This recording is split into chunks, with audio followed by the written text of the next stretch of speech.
अब हम पढ़ते हैं सिग्निफिकेंस ऑफ प्रियम्बल। हाँ, अब सिग्निफिकेंस क्या होते हैं, इनके फायदे क्या है? फायदे कुछ नहीं है, मतलब फायदे हैं, लेकिन स्थिति क्या है कि सबने इसको अपने फॉर्म से लिया है, सबने अपने अपनी तरीके से प्रियम्बल्स को समझा है, और जिस तरह उन्होंने समझा है उस तरह से उन्होंने प्रियम्बल के ऊपर कमेंट किया है। बस ये इसका फायदा है। फायदा जैसे के.एम. मुंशी जी ने बोला है कि जो ये प्रियम्बल है ये डॉक्यूमेंट है टू प्रिजर्व द कॉन्स्टिट्यूशनलिज्म, कि जो प्रियम्बल है ये प्रियम्बल पहली बात क्या दर्शाता है, जो बुक के अंदर है।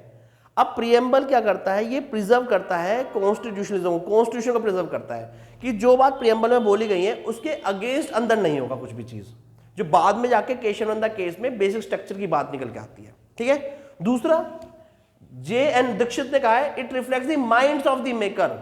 जो कॉन्स्टिट्यूएंट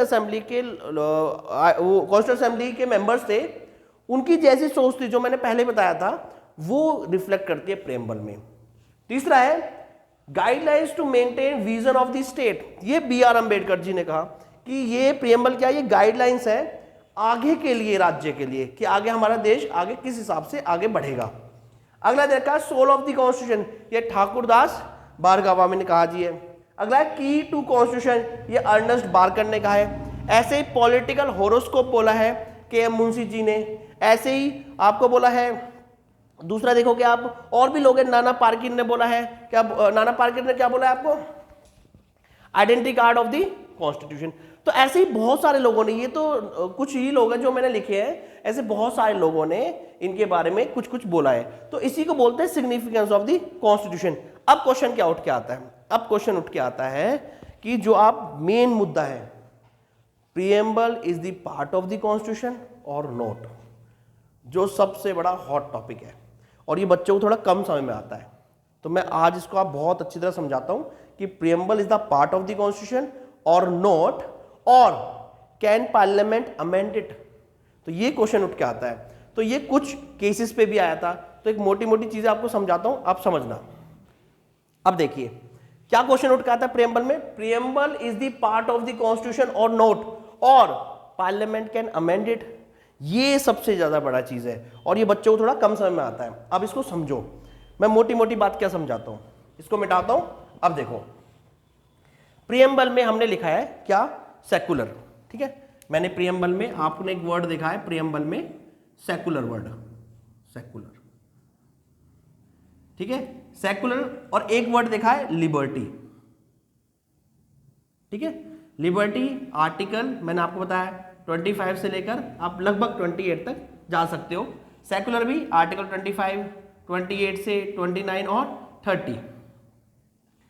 अब किसी ने वो प्रियम्बल पढ़ा, मान लो मैंने ही प्रियम्बल पढ़ा, और मुझे समझ में आया सेकुलर का मतलब है कि भारत के अंदर हम कोई भी धर्म अपना सकते हैं, स्टेट का कोई भी धर्म नहीं है। ठीक है, अब मुझे समझ आया कि अब मैं इंडिपेंडेंट हूं कि कोई भी धर्म अपनाने के लिए, उस धर्म की प्रैक्टिस के लिए, उस धर्म को कैसे ही प्रमोट करूं या उस धर्म को कैसे ही मैं आगे प्रचार करूं। ये मैंने इस चीज से समझा प्रियम्बल पढ़ के। अब मैं इस आधार पे फटाफट गया, मैंने बोला कि मैंने आपका प्रियम्बल पढ़ा, मैं कहां गया, कोर्ट में।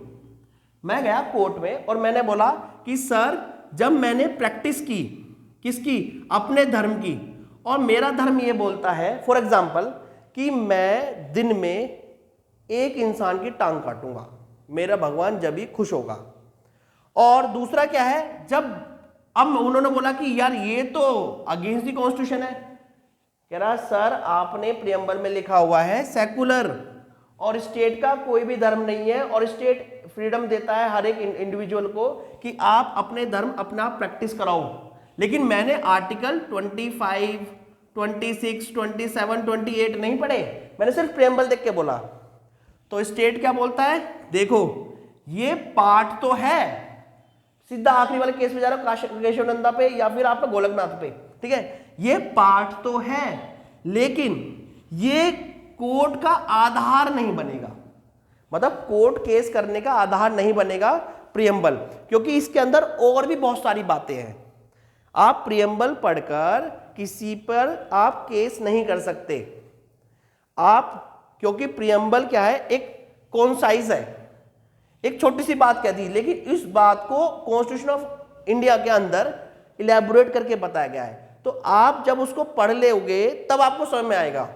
तो अब इसमें क्या बोला गया, इसने बोला गया कि preamble is the part of the constitution because of the secularism, लेकिन ये आधार नहीं बनेगा कोई केस फाइल करने का।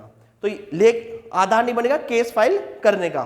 दूसरा क्वेश्चन आता है कि आप इसमें अमेंडमेंट कर सकते हो, इसमें अमेंडमेंट कर सकते हैं, लेकिन जो हमारा बेसिक स्ट्रक्चर है, अभी यहां बेसिक स्ट्रक्चर है सेकुलरिज्म, इसको बिना छेड़े हुए सेकुलरिज्म एज इट इज रहेगा, वहां अंदर कॉन्स्टिट्यूशन के अंदर हम अमेंडमेंट कर सकते हैं, लेकिन सेकुलरिज्म जो बेसिक चीज है वो एज इट इज रहेगी। तो केशवानंद वाले केस में बोला कि दे एक्सेप्टेड एट कि जो preamble is the part of the constitution, it is the soul of the constitution, but आप उसमें केस फाइल नहीं कर सकते प्रियम्बल के आधार पे। दूसरा क्या है, हां आप इसमें कॉन्स्टिट्यूशन अमेंडमेंट कर सकते हो आर्टिकल 368 के द्वारा, लेकिन without harming touching the basic structure of the constitution. तो इस तरह से केशवानंदा केस में फाइनल हो चुका और एक टर्म निकल के आई वहां basic structure of the constitution. Basic structure of the constitution की पूरे कॉन्स्टिट्यूशन में कोई भी डेफिनेशन नहीं है, ये आप और क्लियर कर लीजिए। हम ये नहीं बोलते सेकुलर होगा, जब आप कोई चीज आएगी तब ये डिसाइड किया जाएगा कि basic structure of the constitution है या नहीं है। आई होप आपको आज ये समझ में आया होगा। Thank you and have a nice day.